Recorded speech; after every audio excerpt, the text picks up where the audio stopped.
ത്രിതല പഞ്ചായത്ത് തെരഞ്ഞെടുപ്പിന് ശേഷം രാഷ്ട്രീയമാകെ ചൂടുപിടിച്ചിരിക്കുകയാണ്. രാഷ്ട്രീയ പ്രവർത്തകരാണെങ്കിലും എല്ലാ പാർട്ടികളാണെങ്കിലും തിരക്ക് പിടിച്ച ചർച്ചകളിലാണ്. ആരെയാണ് അടുത്ത നിയമസഭാ തെരഞ്ഞെടുപ്പിലേക്ക് ഏതൊക്കെ മണ്ഡലത്തിൽ മത്സരിപ്പിക്കണം, ആർക്കൊക്കെ വീതിച്ചു കൊടുക്കണം എന്നതുമായിട്ട് ബന്ധപ്പെട്ടുള്ള ചർച്ചകളാണ് കഴിഞ്ഞ ദിവസങ്ങളെല്ലാം നമ്മൾ കണ്ടുകൊണ്ടിരിക്കുന്നത്. ഇപ്പോൾ ഏറ്റവും കൂടുതൽ ചൂടുപിടിച്ച ചർച്ച എന്ന് പറയുന്നത് പാലക്കാടിനെ സംബന്ധിച്ചാണ്. കാരണം ത്രിതല പഞ്ചായത്ത് തെരഞ്ഞെടുപ്പിൽ ഏറ്റവും കൂടുതൽ കത്തി നിന്നത് രാഹുൽ മാങ്കൂട്ടത്തിലായിരുന്നു. ഇന്ന് രാഹുൽ മാങ്കൂട്ടത്തിന്റെ ഒരു വാർത്തകളും കാണാനില്ല, ഒന്നിനെ പറ്റിയും സംസാരിക്കാനില്ല, ചാനൽ ചർച്ചകളിൽ പോലും രാഹുൽ മാങ്കൂട്ടം കാണാറില്ല. ഈ ഒരു സാഹചര്യത്തിൽ പാലക്കാട് തെരഞ്ഞെടുപ്പിൽ രാഹുൽ മാങ്കൂട്ടം മത്സരിക്കുമോ ഇല്ലയോ? രാഹുൽ പറഞ്ഞത് കൃത്യമാണ്. രാഹുൽ മാങ്കൂട്ടം എവിടെ എന്നുള്ള ചോദ്യങ്ങൾ കഴിഞ്ഞ കുറച്ച് ദിവസങ്ങളായി ഇപ്പോൾ കേരളത്തിൽ ഉയരുന്നില്ല. രാഹുൽ മാങ്കൂട്ടത്തിന് പുറകെ ക്യാമറ കണ്ണുകൾ പാഞ്ഞെടുക്കുന്നില്ല. പക്ഷേ പുറത്തു വരുന്ന വാർത്തകൾ അല്ലെങ്കിൽ സൂചനകൾ രാഹുൽ മാങ്കൂട്ടം കോൺഗ്രസ് അല്ലെങ്കിൽ UDF സീറ്റ് നൽകിയില്ലെങ്കിൽ സ്വതന്ത്രനായി പാലക്കാട് ജില്ലയിൽ പാലക്കാട് മണ്ഡലത്തിൽ മത്സരിക്കുമെന്നുള്ള പല സൂചനകളും പല സോഷ്യൽ മീഡിയ വാളുകളിലും ഒക്കെ കാണുന്നുണ്ട്.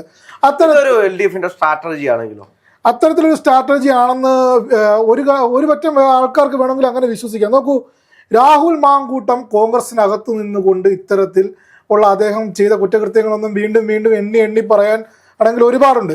എന്നിട്ടും അദ്ദേഹത്തിന് കിട്ടുന്ന ഒരു ജനപിന്തുണ അത് നമ്മളെ എല്ലാവരെയും ഞെട്ടിപ്പിക്കുന്ന ഒന്നാണ്. രണ്ടാമതായി അദ്ദേഹം അവിടെ ഒരു സ്വതന്ത്രനായി മത്സരിക്കുകയാണെങ്കിൽ അദ്ദേഹത്തിന് വിജയ സാധ്യത ഉണ്ട് എന്ന് തന്നെയാണ് പല കേന്ദ്രങ്ങളും പറയുന്നത്. പക്ഷേ VD സതീശൻ ഉള്ളിടത്തോളം കാലം, രമേശ് ചെന്നിത്തല ഉള്ളിടത്തോളം കാലം 2026 നിയമസഭാ തെരഞ്ഞെടുപ്പിൽ രാഹുൽ മാങ്കൂട്ടത്തിന് കോൺഗ്രസ് സീറ്റ് കൊടുക്കില്ല, അത്തരമൊരു ചർച്ചകളിലേക്കൊന്നും പോകില്ല എന്ന് നിശ്ചയമായും അത്തരത്തിലുള്ള നീക്കങ്ങൾ നടക്കില്ല എന്നുള്ള വാർത്തകൾ വരുമ്പോഴാണ് രാഹുൽ മാങ്കൂട്ടം പാലക്കാട് സ്വതന്ത്രനായി മത്സരിച്ചാൽ ആർക്ക് പിന്തുണ നൽകും, സ്വതന്ത്രനായിട്ട് മത്സരിച്ച ആർക്ക് പിന്തുണ നൽകുന്ന ചോദ്യമുണ്ടല്ലോ. അതെ, അല്ല, ഇത് സ്വതന്ത്രനായി മത്സരിക്കും എന്നുള്ളത് ഒരു ഘടകം, മത്സരിച്ചു കഴിഞ്ഞോ എന്നത് ഒരു ഘടകം. അതെ, മത്സരിച്ച് വിജയിച്ചു കഴിഞ്ഞാൽ ആർക്ക്, അല്ല, ചർച്ചകൾ അങ്ങെത്തി കഴിഞ്ഞു, വിജയിപ്പിച്ചു. അതായത് രാഹുൽ മാങ്കൂട്ടം LDF പാളയത്തിൽ നിന്ന് മത്സരിക്കുമെന്ന് പറയുന്ന ആളുകളുണ്ട് ഇവിടെ. അതെ, അതായത് രാഹുൽ മാങ്കൂട്ടം വിജയിച്ചു കഴിഞ്ഞാൽ ആർക്കൊപ്പം നിൽക്കും, ഏത് മുന്നണിക്ക് സപ്പോർട്ട് നൽകുമെന്നുള്ള ചർച്ചകൾ വരെ എത്തിക്കഴിഞ്ഞു. രാഹുൽ മാങ്കൂട്ടം അത്തരത്തിൽ മത്സരിക്കുകയാണെങ്കിൽ രാഹുലിന്റെ അഭിപ്രായത്തിൽ ഒരു വിജയ സാധ്യത മുന്നിൽ കാണുന്നില്ലേ? എന്റെ അഭിപ്രായത്തിൽ ഒരു വിജയ സാധ്യത മുന്നിൽ കാണുന്നില്ല. കാരണം കോൺഗ്രസിനെ വെല്ലുവിളിച്ചുകൊണ്ട് അങ്ങനെ മത്സരിക്കുന്ന ആളുകളൊന്നും വിജയിച്ച ചരിത്രം അല്ലെങ്കിൽ വിജയിക്കും, പക്ഷെ അതിനപ്പുറത്തേക്ക് അവർക്ക് ലൈഫിൽ പിന്നീട് മുന്നോട്ട് പോകാൻ കഴിയും. ഇപ്പൊ നമുക്കറിയാം, PV അൻവർ കോൺഗ്രസിനെ വെല്ലുവിളിച്ചുകൊണ്ടാണ് അവിടെ മത്സരിച്ചത്, നിലമ്പൂർ ഞാനിപ്പോ എന്റെ സ്വത്താണ്, എന്റെ മണ്ണാണ് എന്നൊക്കെ പറഞ്ഞ് മത്സരിച്ചാണ്. ഞാൻ അവിടുത്തെ MLA ആയിരുന്നു, എനിക്കറിയാത്ത വീടുകളില്ല. മുന്നിൽ അല്ല, PC ജോർജ് പിന്നീട് എന്താണ് PC ജോർജിന് സംഭവിച്ചത്? PC ജോർജ് പിന്നീട് NDയുടെ ഭാഗമാകുന്നതാണ് നമ്മൾ കണ്ടത്. NDയുടെ ഭാഗമായിട്ട് പിന്നീട് എന്തെങ്കിലും സംഭവിച്ചോ? ഇല്ല, സംഭവിച്ചിട്ടില്ല.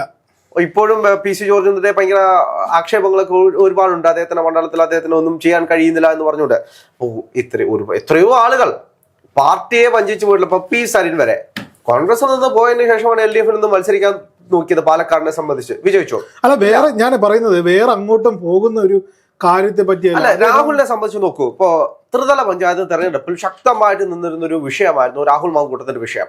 ആ വിഷയത്തിന് ശേഷം തിരഞ്ഞെടുപ്പിന്റെ അന്നത്തെ ദിവസം രാഹുൽ മാങ്കൂട്ടം വോട്ട് ചെയ്യാൻ വരുമോ ഇല്ലയോ എന്നതായിരുന്നു മാധ്യമങ്ങളുടെ ഏറ്റവും വലിയ ചർച്ച. വേറെ വിഷയങ്ങളൊന്നും ചർച്ച ചെയ്യുന്നില്ല, അതായിരുന്നു ഏറ്റവും വലിയ ചർച്ച. രാഹുൽ മാങ്കൂട്ടം വരുമോ ഇല്ലയോ, മാധ്യമങ്ങളെല്ലാം അവിടെ കാത്തു കെട്ടി കിടന്നു.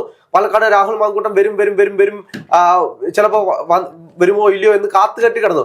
അവസാനം എല്ലാ ഇലക്ഷനും കഴിഞ്ഞ് ഇപ്പൊ രാവിലെ വന്നു കഴിഞ്ഞാൽ അത് കോൺഗ്രസിനെ സംബന്ധിച്ച് വലിയൊരു നാണക്കേടുണ്ടാകുന്ന വിഷയമായേനെ. ചിലപ്പോൾ രാഹുൽ മാങ്കൂട്ടം ഇത്രയും വിഷയങ്ങളുടെ ഇടയ്ക്ക് വോട്ട് ചെയ്യാൻ വന്നു എന്ന് പറഞ്ഞിട്ട് രാവിലെ തൊട്ട് ചർച്ചകൾ കണ്ടേനെ. എന്തായാലും സാധാരണപ്പെട്ട മനുഷ്യർ ഒരു 3 മണി വരെ ഇങ്ങനെ വാർത്തയൊക്കെ കണ്ടിട്ട് എന്താകുമെന്ന് നോക്കിയതിന് ശേഷമായിരിക്കും ചിലപ്പോൾ വോട്ട് ചെയ്യാൻ വേണ്ടി പോകുന്നത്. അങ്ങനെ ഒരുപാട് മനുഷ്യരുണ്ട്.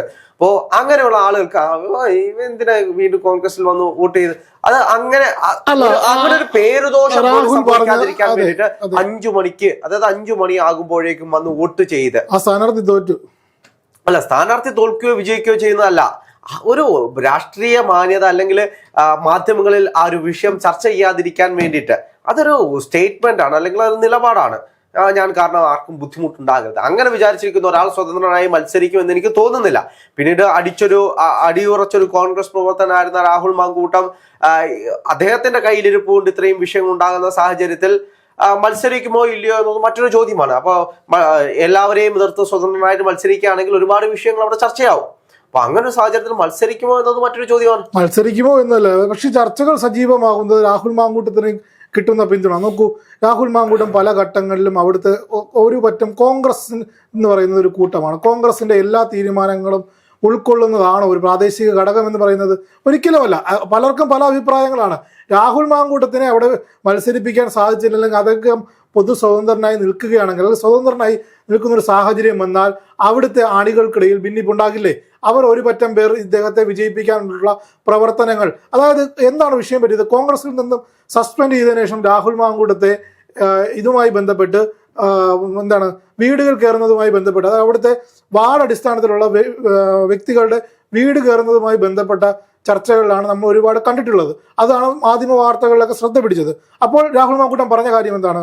ഇത്തരത്തിൽ എനിക്ക് വേണ്ടി ഇലക്ഷൻ സമയത്ത് വീടുകളിൽ കയറിയ വ്യക്തികളാണ്, അവർക്ക് വേണ്ടി വോട്ട് ചോദിക്കാൻ, അവിടെ രാഷ്ട്രീയം പറഞ്ഞിട്ടില്ല, അവിടെ കോൺഗ്രസ് എന്നൊരു വാക്ക് ഉപയോഗിച്ചിട്ടില്ല, അവർക്ക് വേണ്ടി ഞാൻ കയറും. പക്ഷെ അവിടുത്തെ പ്രാദേശിക വികാരം എല്ലാം രാഹുലിന് അനുകൂലമായ ഒരു ഘടകമാണെന്നാണ് ഫീൽഡിൽ നിന്ന് വരുന്ന റിപ്പോർട്ടുകൾ. അത്തരമൊരു സാഹചര്യത്തിൽ അവിടെ ജയിച്ച് കയറുകയാണെങ്കിൽ കോൺഗ്രസ് തിരിച്ചെടുക്കുമോ എന്നുള്ളത് മറ്റൊരു ചോദ്യമല്ലേ? അതെ, തീർച്ചയായിട്ടും അത് വലിയൊരു ചോദ്യമാണ്. ഇപ്പൊ ചില ആളുകളൊക്കെ പറയാറുണ്ട് വെറും 3 മാസത്തിനുള്ളിൽ രാഹുൽ പാർട്ടിയിലേക്ക് തിരിച്ചു വരുമെന്നൊക്കെ പറയുന്ന ആളുകളുണ്ട്. അതിന്റെ പ്രധാനപ്പെട്ട ഒരു കാര്യം എന്ന് വെച്ച് കഴിഞ്ഞാൽ ഇതിൽ ഒരുപാട് സംശയങ്ങൾ ജനിപ്പിക്കാൻ കാരണം ത്രിതല പഞ്ചായത്ത് തെരഞ്ഞെടുപ്പ് വരെ കത്തി നിന്നിട്ടുള്ള രാഹുൽ മാങ്കൂട്ടം, അതായത് ആദ്യത്തെ പരാതിയിൽ കോൺഗ്രസ് സസ്പെൻഡ് ചെയ്യുന്നു, രണ്ടാമത്തെ പരാതിയിൽ കോൺഗ്രസ് പാർട്ടിയിൽ നിന്നും പുറത്താക്കുന്നു.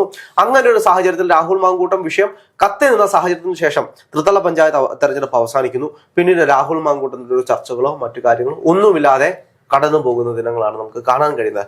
അവിടെയാണ് ഈ വിഷയങ്ങളെല്ലാം സംഭവിക്കുന്നത്. കോടതി അദ്ദേഹത്തിന് മുൻകൂർ ജാമ്യത്തിന്റെ ഡേറ്റ് കൂട്ടിക്കൊടുക്കുന്ന ഒരു അവസരം. അപ്പോ ഈ ചില വിഷയങ്ങളിൽ, അതായത് സ്ത്രീകളുമായി ബന്ധപ്പെട്ടുള്ള വിഷയങ്ങളിൽ അത്രത്തോളം ചർച്ച ചെയ്യേണ്ട അല്ലെങ്കിൽ അത്രത്തോളം ഗുരുതരമായിട്ടുള്ള ആരോപണങ്ങളാണ് ഉള്ളതെങ്കിൽ കോടതി പോലും ജാമ്യം കൊടുക്കത്തില്ല. അതുകൂടാതെ മുൻകൂർ ജാമ്യം നീട്ടിയും കൊടുക്കത്തില്ല. അപ്പൊ രണ്ടാമത്തെ പരാതിയിൽ മേലാണ്. ആദ്യത്തെ പരാതിയിൽ രാഹുൽ മാങ്കൂട്ടത്തിന് കോടതി എന്താണ് ചെയ്തത്? മുൻകൂർ ജാമ്യം നിഷേധിക്കുന്നതാണ് നമ്മൾ കണ്ടത്, സെഷൻ കോടതി. പിന്നെ ഹൈക്കോടതിയിൽ പോയിട്ടാണ് മുൻകൂർ ജാമ്യം വാങ്ങിക്കുന്നത്. രണ്ടാമത്തെ കേസിൽ അദ്ദേഹത്തിന് ആദ്യം തന്നെ മുൻകൂർ ജാമ്യം കൊടുക്കുന്ന ഒരു സാഹചര്യമാണുള്ളത്. അപ്പം ഈ വിഷയങ്ങൾ എന്തുകൊണ്ട് പിന്നീട് മാധ്യമങ്ങൾ പുറത്തേക്ക് കൊണ്ടുവരുന്നില്ല? അല്ലെങ്കിൽ ഇതിൽ മാധ്യമങ്ങൾക്ക് രാഹുൽ മാങ്കൂട്ടവുമായി ബന്ധപ്പെട്ട അല്ലെങ്കിൽ ഇരകൾക്കൊപ്പമാണ് ഞങ്ങളെങ്കിൽ, ഇരകൾക്ക് വേണ്ടി നീതി തേടിയാണ് എങ്കിൽ പിന്നീട് എന്തുകൊണ്ട് ഈ വിഷയങ്ങൾ ചർച്ച ചെയ്യുന്നില്ല എന്നൊരു ചോദ്യം അവിടെ ബാക്കിയാണ്. അപ്പൊ അവിടെയാണ് രാഷ്ട്രീയപരമായിട്ടൊരു ഗൂഢലക്ഷ്യങ്ങൾ ഇവിടെ നടന്നിട്ടുണ്ട്. ഇവിടെ ഒരു പുകമറ സൃഷ്ടിക്കാൻ ആരൊക്കെയോ അല്ലെങ്കിൽ സർക്കാർ ഭാഗത്ത് നിന്ന് ചില ആളുകൾ ശ്രമിച്ചിട്ടുണ്ട് എന്ന് പറഞ്ഞ് ഒരുപാട് ആളുകൾ വരുന്നത്. അതുകൊണ്ടാണ് ജനങ്ങൾ തന്നെ ചോദിക്കുന്നുണ്ട്, എന്തിയെ നിങ്ങളുടെ രാഹുൽ മാങ്കൂട്ടം, നിങ്ങളുടെ രാഹുൽ മാങ്കൂട്ടത്തിന്റെ വിഷയം എന്നാണ് മാധ്യമങ്ങളോട് ചോദിക്കുന്നത്. അതായത് രാഹുൽ മാങ്കൂട്ടം ഇത് കാണുന്നെങ്കിൽ തീർച്ചയായും ഉറപ്പുവരുത്തണം, നിങ്ങൾ സ്വതന്ത്രനായി മത്സരിക്കുന്നുണ്ടോ? നമ്മളോട് പലരും ചോദിക്കുന്നുണ്ട്, നേഷൻ ഫസ്റ്റാണ് നിങ്ങൾക്ക് അതിനുള്ള സംവിധാനങ്ങൾ ചെയ്തു തരുന്നത്. രാഹുൽ മാങ്കൂട്ടം സ്വതന്ത്രനായി മത്സരിക്കുന്നോ ഇല്ലയോ എന്ന് 2 വരി ഫേസ്ബുക്കിലെങ്കിലും എഴുതിയിടണം.